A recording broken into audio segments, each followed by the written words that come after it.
Legendary saw domain के episode 38 की starting में अब हम देखते हैं कि लू सीटोंग लुयेन से कहते हैं कि क्या तुम्हारे पास सच में ताओसिन सॉर्ड है, अगर है तो फिर यह इस युग में वापस प्रकट हुई है। अब वह कहते हैं कि यांग एर, तुमने ताओसिन सॉर्ड को कब प्राप्त किया। लू यांग कहता है कि मैंने ताओसिन सॉर्ड को प्राप्त नहीं किया, मुझे लगता है कि यह लेजेंडरी सॉर्ड मेरे जन्म के पहले से ही मेरे पास रही है। जब आपने बताया कि उस समय क्या हुआ था, अब मुझे संदेह है कि मेरे माँ के सपने में वह गुलाबी रंग की सॉर्ड मेरे अंदर आ गई। जिस पर लू सीटोंग कहते हैं कि हाँ, इसी वजह से तो हमें वहाँ से बाहर निकलने का रास्ता मिला था। वह सपना सच ही था और वह ताओसेन ही थी जो तभी से आपके अंदर है। यह तुम्हारे साथ ही पैदा हुई और तुम्हारे साथ ही बढ़ रही है। यह ताओसेन सॉर्ड बुद्धिमान है। इस सॉर्ड ने तुम्हें तभी अपना मास्टर बना लिया जब तुम अपनी माँ के गर्भ में थे, पर इतनी अल्प आयु में तुम्हारी माँ का निधन हो गया। क्या इसका ताओसेन से कोई संबंध है? लू यांग सोचता है कि वह सही है। उन्होंने बताया कि मेरी माँ कैंगलांग पैलेस की एक प्रतिभाशाली शिष्य हुआ करती थी, उनकी कल्टीवेशन उच्च थी। क्या यह सब ताओसिन द्वारा है? अगर यह ताओसिन द्वारा है तो सच में ताओसिन सॉर्ड में जागरूकता है। तो फिर क्या मैं इस सॉर्ड को नियंत्रित कर रहा हूँ या फिर यह सॉर्ड मुझे नियंत्रित कर रही है? लू यांग कहता है कि पिताजी, आपने कहा कि लेजेंडरी सॉर्ड डार्क क्रिन उस खंडर दुनिया में होनी चाहिए, तो फिर वहाँ ताओसिन क्यों थी? क्या वह दुनिया इन दो सॉर्ड को आश्रय देती है? जिस पर लू सीटोंग कहते हैं कि प्राचीन मानचित्रों के अनुसार डार्क क्रेन वास्तव में उस दुनिया के अंदर है। यदि उस समय ताओसिन सॉर्ड ने तुम्हारी माँ के शरीर में प्रवेश किया था तो फिर तुम सही हो, उस दुनिया में दो तलवारें थीं। बात सिर्फ इतनी है कि उससे पहले हम उस डार्क क्रेन को खोज पाते, तुम्हारी माँ और मैं उस दुनिया को छोड़कर चले गए। जिस पर लू यांग कहता है कि ब्लेड मास्टर बनने के बाद आप उसे एक्सप्लोर करने के लिए वापस गए होंगे। इस पर लू सीटोंग कहते हैं कि मेरे पास तुम्हारे और सीमिंग के साथ जो हुआ उसके बाद मैंने पूरे नॉर्थ डोमेन में तुम्हारी तलाश की। जब मैं जिंगजाओ में था तब मैं युआंगकांग माउंटेन्स पर गया और मैंने उसमें जाने की कोशिश की, पर मैं उसके अंदर नहीं जा सका। जिस पर लू यांग कहता है कि क्या ऐसा हो सकता है कि उसके अंदर ब्लेड मास्टर प्रवेश नहीं कर सकता। जिस पर लू सीटोंग कहते हैं कि मुझे नहीं लगता। उस समय तुम्हारी माँ सॉर्ड सोल रियल्म में थी और यान तियाइनी सॉर्ड पैलेस रियल्म में था और मैं सॉर्ड किंग रियल्म में था। उस समय हम सभी ने प्रवेश किया। बाद में मैंने कुछ लोगों को उसके अंदर जाने को कहा, चाहे वह सॉर्ड सोल रियल्म में हो या सॉर्ड पैलेस या फिर सॉर्ड किंग ही क्यों ना हो, पर उनमें से कोई भी उसमें प्रवेश नहीं कर सका।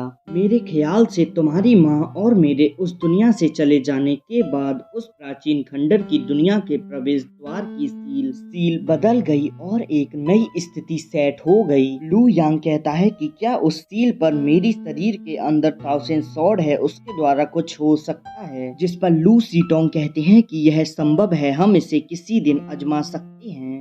पर उस प्राचीन खंडर की दुनिया में रेत मास्टर हैं, उनके लिए अभी तुम्हारी वर्तमान ताकत पर्याप्त नहीं है। प्राचीन खंडर की दुनिया में पूरी तरह से पता लगाने के लिए तुम्हें कम से कम ब्लेड मास्टर होना चाहिए। जिस पर लू यांग कहता है कि मैंने लगभग 3 वर्षों तक लुओ फैमिली के ट्रेजर ग्राउंड में एकांत में प्रैक्टिस की है। मैं मार्शल आर्ट विरासत में महारत हासिल करना चाहता हूँ। मैं जिंग होंग सॉर्ड गॉड की विरासत में भाग लेना चाहता हूँ। मैंने आइस एम्परर की मार्शल आर्ट विरासत में सीखी है। मेरी कल्टीवेशन सॉर्ड बिल रियल्म के उच्च स्तर पर पहुंच गई है। मैं दो सॉर्ड गॉड की सॉर्ड निपुणता की शक्तियों को संयोजित कर मैं अपनी सॉर्ड आर्ट बनाना चाहता हूं। फिर मैं ब्लेड मास्टर बनूंगा और मैं 4 महीने बाद 23 वर्ष का हो जाऊंगा। जिस पर लू सीटोंग कहते हैं कि तुम सुपीरियर मार्शल आर्ट के कांटेक्ट में काफी लेट आए हो। ली जूही और जियान वुशांग तो 18 की उम्र में सॉर्ड किंग बन गए। जब वे सॉर्ड किंग बने तब तुमने सीखना स्टार्ट किया, पर फिर भी तुम उनकी बराबर आ गए और सॉर्ड किंग रियल्म के उच्च स्तर पर पहुंच गए। उनकी प्रतिभा तुमसे काफी कम है। तुम चिंता ना करो, मैं यथाशीघ्र परिवार में तुम्हारी वापसी के लिए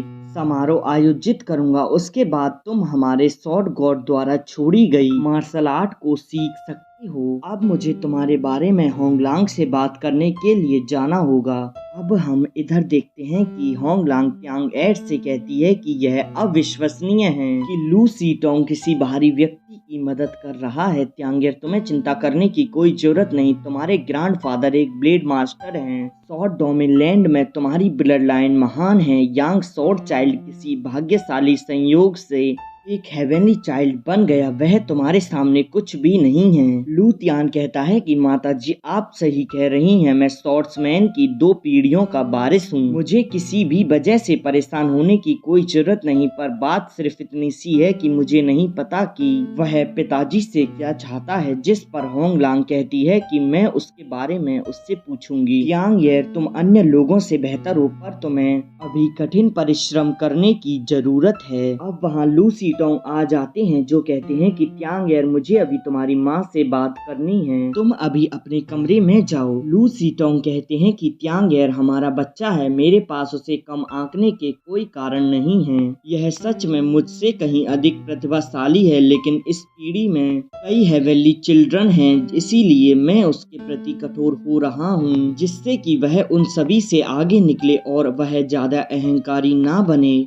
और अपनी मार्शल आर्ट का अभ्यास जारी रखे, तभी वह भविष्य में अपने मार्शल आर्ट पथ पर आगे बढ़ पाएगा। तुम्हें गुस्सा होने की जरूरत नहीं है। जिस पर होंगलांग नॉर्मल होते हुए कहती है कि त्यांगियर मेरा सब कुछ है, उसके अंदर 2 पीढ़ियों की ब्लड लाइन है, वह पूरे स्वॉर्ड डोमेन में एकमात्र है, भविष्य में उसका चमकना तय है। जब तुमने उसे डांटा तब मैं परेशान हो गई, पर कोई बात नहीं, अब हम दोनों जानते हैं कि त्यांगियर के लिए सबसे अच्छा क्या है। अब होंगलांग पूछती है कि यांग स्वॉर्ड चाइल्ड ने तुमसे क्या कहा, जिस पर लू सीटोंग उसे बताते हैं कि मैं इसके बारे में तुम्हें बताने के लिए यहाँ आया हूँ। जिस पर होंगलांग कहती है कि क्या उसका मुझसे कोई संबंध है। इस पर लू सीटोंग कहते हैं कि हाँ, कुछ हद तक। अब वह उसे सच बताते हुए कहते हैं कि यांग स्वॉर्ड चाइल्ड का असली नाम लू यांग है। जिस पर होंगलांग परेशान होते हुए कहती है कि आप इस तरह का मजाक मत करो।